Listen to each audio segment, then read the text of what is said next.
말이 어쩌고 허리 나무라도 거기 এই হৰিনাম আকৌ সদায় দিবৰ বাবে নাৰদে লৈছে লক্ষ্মী সহায় তোমালোকে মোক কৰিব লাগিব সহায় এই নিশ্চিত হৰিনাম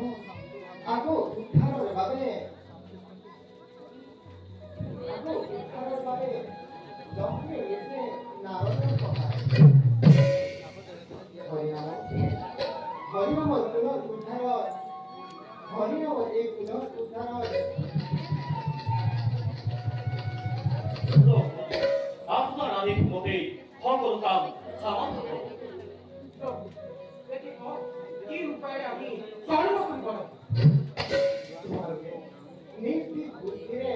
মানধাতা ৰাজ্যত প্ৰৱেশ কৰিব লাগিব বৰ কওকচোন প্ৰভু নাৰদ মুনি গুণ বেঠে আশ্ৰয় লৈছে সেই মানধাতা ৰাজ্য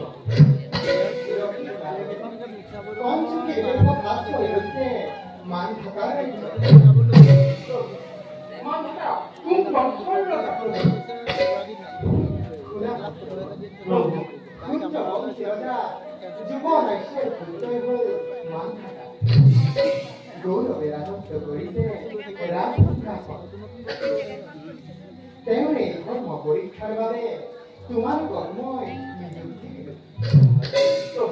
আমি এতিয়া ৰজাৰ ধৰ্ম পৰীক্ষা কেনেকৈ কৰিম তুমি স্বৰ্গবিকল্পে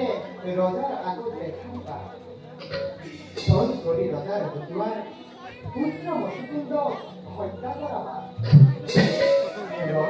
ৰজাৰ আহংকিবা এই ক্ষেত্ৰত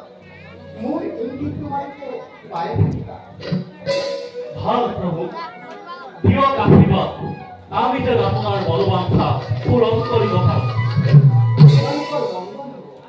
বাবা যাতে মোৰ ইংগিতৰ নহয় ভাল প্ৰভু আমি এতিয়া বিদায়হে কৰিম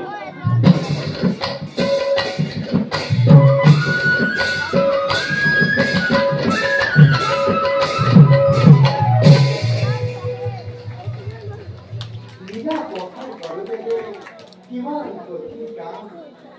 এই কৰ্ম কিমান নিৰ্যাতন নিপীড়ন সহিব লাগে এইবাৰ মোৰ গীতা প্ৰচাৰৰ হেতু হৈছে ৰাহু আৰু কেতু প্ৰথমে স্বৰ্গবিধি মানধাতাৰ পতন দ্বিতীয়তে ৰাজ পুত্ৰজগৰ চৰণ আৰু ৰাজ কাৰেঙৰ প্ৰৱেশ তৃতীয়তে মানধাতাৰ লগত প্ৰতিদ্বন্দ্বিতা লগতে ধৰ্ম চতুৰ্থতে কৌশলেৰে পুত্ৰ ৰক্ষা কৰি পুনৰ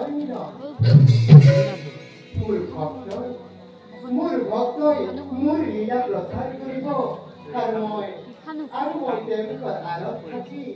ভক্তক সহায় কৰিব লাগিব